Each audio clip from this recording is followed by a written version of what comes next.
Hello everyone, today I'm going to show you how to recover lost projects in Revid.ai. So the first step is that you will just on the left side the option is creation, and from here you will just tab on your videos.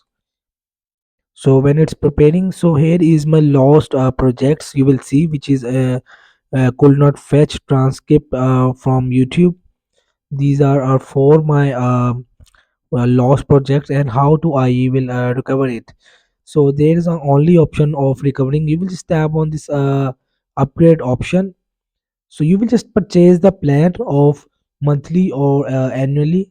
So after purchasing you will be able of full video editor access, and after purchasing you will be just unable of this option from this red zone, and you will be easily recover your lost project just by clicking on this retry option. So this is the method you will just easily recover your lost projects in db.ai.